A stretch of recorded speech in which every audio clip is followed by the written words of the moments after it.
Hi, I'm Isla, from South Carolina. I have a twin sister, Priska, who may look like me, but that's it. Besides that, we are nothing alike. I'm more grounded and chill. Meanwhile, Priska's idea of fun meant all sorts of betting games, hoping to become a billionaire overnight. She skipped school almost every day just to gamble away her lunch money. And every time my parents would have to go find her and drag her home themselves. Then, of course, came the same old argument. This is the 4th time this week you've skipped classes already, Priska. You're grounded for a year and kiss your allowance goodbye. A whole year? Isn't that too harsh?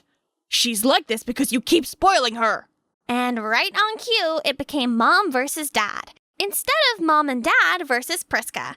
But this time, things escalated. Mom suddenly clenched her chest, went pale, and fainted. Mom! The doctor said Mom fainted due to a heart condition triggered by emotional stress. It's all Priska's fault. Don't look at me. Who else would I look at? You stress everyone out. It's not like I enjoy losing money every day either. I'm trying to stop, I swear. But she only got worse. Our parents' marriage grew strained because of her. But they're not the only ones affected by her bad habit. Everywhere I went, people thought I was Priska. People she owed money to. People she scammed. At school, on the streets, everywhere, almost every day. One time, I almost got stalked all the way home by someone who I'm sure Priska didn't pay back their money. Almost. Isla, what happened? The neighbor's dog is chasing after me. Had to run. I lied every time just so they wouldn't get needlessly stressed out again. But Priska always knew. You should be more careful when walking home from school. And you know all too well, huh? Why don't you stop this addiction? Can't you see how horrible this is? I've picked up another job. I'll pay them, okay? Please, don't tell Mom and Dad. I'll change, I promise. I wanted to believe it would all end soon, so I endured for a while. But sooner or later, it was always going to blow up in my face. One day after school, I noticed a car following me. Again. No doubt they're Priska's debt owners. I tried to lose them, but nothing worked. They got me just as I reached the door. Then I couldn't hide from Mom and Dad anymore. Who are you? Who am I? The man your daughter stole from. That's impossible.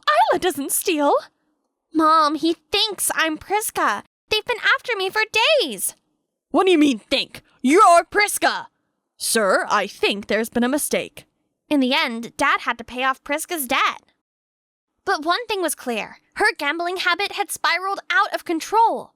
You not only put yourself, but our entire family in danger. I was going to pay them back, I swear. Mom and Dad shared a look of despair. Priska had crossed the line. Priska, dear, we'll have to send you away for rehab. It's for your own good. But Priska wasn't having any of it. I just wish she would accept the help instead of pushing everybody away. The next morning, I woke up to see my parents stand around Priska's empty bed. Isla, oh gosh, Priska, your sister is gone. She left a note. You all want me out of your hair? Fine. We need to find her. We've asked people to keep an eye out and let us know if they spot her anywhere. In the meantime, we'll help you build a life of your own. You don't have to worry about covering up for Priska anymore. But no matter how hard we looked, Priska was nowhere to be found. Soon enough, time flew by and I graduated high school. I got accepted into a college in Ontario, 30 hours from home. It was a fresh start for me. I looked forward to making lots of memories. Well, things got interesting, all right. Just not in the woohoo adventure way. A broody, handsome stranger was glaring at me like I owed him something. Wait, owed? Was I being mistaken for Priska again? No, it couldn't be. We were days away from home. But alas, I kept running into him. Later, I learned that his name was Luca, and everywhere I went, he was there glowering. My roommate Sally had a theory about the situation, the kind you get from watching too much anime. A secret admirer, she said, with longing looks of admiration. Cute story, huh? Yeah, no chance. No guy squinted their eyes and frowned that hard when looking at a girl he liked. I knew eventually I'd have to confront him. But before I could act, he'd already beat me to it. I was heading out for some groceries when suddenly this fancy car blocked my way. It was Luca's car. Get in. We need to talk. No thanks. I'm not in the mood to get kidnapped. Fine, I'll get out. This guy was towering over me. I felt like an ant standing before him. Seriously, what's your deal, dude? The world's a small place, huh? Where's the money? Excuse me? Don't play dumb with me, Priska. I lent you the money because you're a friend of a friend, but who would have thought you'd just run away with it? Oh my days. It all made sense now. But the last thing I needed was Priska's problems following me once again. Can we go somewhere more private?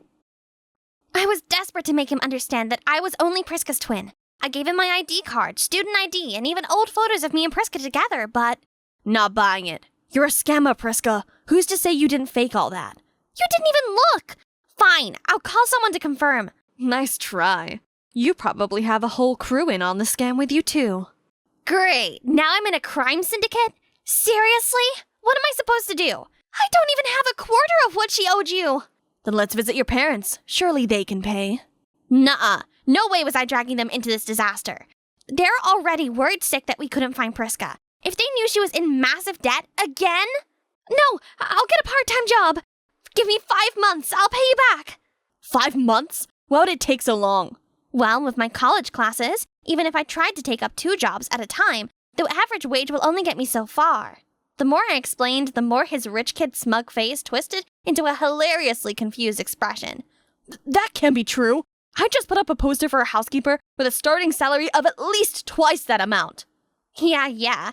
If you know it so well, why don't you help me find a job paying that much? As soon as I finished the sentence, he tilted his head and gave me a smirk. Yep, you've guessed it. I was to work off the debt as his housekeeper. I didn't have much of a choice. For a student, he lived like royalty. One look and anyone could tell he was born into money. Working for him was pure torture. I scrubbed, mopped, dusted, and yet he never ran out of work for me. Like one time, he told me to hand wash a whole mountain of clothes. Luca, these clothes are already clean, like fresh laundry clean. Is that so? He got up and, to my horror, wiped his greasy pizza hands all over them. Now they're not. I wanted to dump the entire basket onto his smug face, but I promised myself I'd get through 3 months of this as coolly as possible. Then, one day, things took an unexpected turn when I came in for work as usual and found him in the kitchen struggling to make himself a simple cup of tea. He was shivering like a leaf, down with a fever. You know hospitals exist, right? I already took a pill. I'll live. The kitchen needs cleaning, by the way. Wow, even in this state, you're still a jerk. Maybe if you're nice to me for once, you'll get better. I wanted to leave that arrogant guy alone, I really did. But when I looked over and saw how vulnerable he looked, I didn't have the heart to. I was playing nurse and I didn't even know why. Maybe I thought of Priska and hoped someone out there was being kind to her too. Or maybe I just couldn't stand seeing him all weak and helpless. Either way, after that day, something shifted between us. He started being nice. He gave me less work and actually joined in to help. We even had fun watching movies and chatting with each other. I may not know why he changed, but I enjoyed this new Luca much more. Before I knew it, he was taking me out. It felt like going on dates. I'm scared of heights. Just hold on to me. I'm here for you. Neither of us said it, but we both knew we were falling for each other. I felt like I was on cloud 9, only it wasn't for long when things came crashing down. I'd just finished making us lunch and was about to call Luca in the next room when... What? Priska owed you money too? Bro, that sucks. I wish I could help you out, but I haven't found Priska either. What? Seemed like he was on the phone with a friend, but... No, that's her twin, Isla. Yeah, I confirmed it. My heart dropped to my stomach. He knew? This entire time he'd already known I wasn't Priska, and he still made me work to repay her debt? I stumbled backward in disbelief and hit the wall with a thud. Luca jolted at the sound and quickly hung up the phone. Hey, I heard a thud. Are you all right? I glared at him with all my fury. His face slowly turned red in shame. Listen, So am I a joke to you or what? Of course not. It's just... Save your excuses to yourself. I quit. I stormed off. I felt used, stupid for even thinking we had something special going on. If all my troubles started with Priska, then today would be the end of it. So I changed my hair to make sure nobody would ever mistake me for Priska ever again. I buried myself in schoolwork and avoided Luca at all costs, even blocking his number. It hurt to pretend like nothing had happened and to just go back to my normal life. Yet I was convinced that was how things should be. Until one day, my quiet life got shaken up. Again. Sally walked up to me, looking a bit uncomfortable. Isla? Someone's here to see you. If it's Luca, I don't... No, she looks like you. Like pre-red hair you. Priska? Hi, sis. Seeing her after nearly a year made my chest tighten. She looked like she hadn't eaten in days. I wanted to pull her in for a hug and ask her how she'd been, but I had to stop myself. What are you doing here? Please, Isla. I'm in trouble. Loan sharks are after me. I just need you to pretend to be me just once. Tell them you'll get the money. In case you didn't notice, I don't look exactly like you anymore. You can dye it back. Just for now. I'll get a job, I promise. Are you serious? How many times have you made that promise already?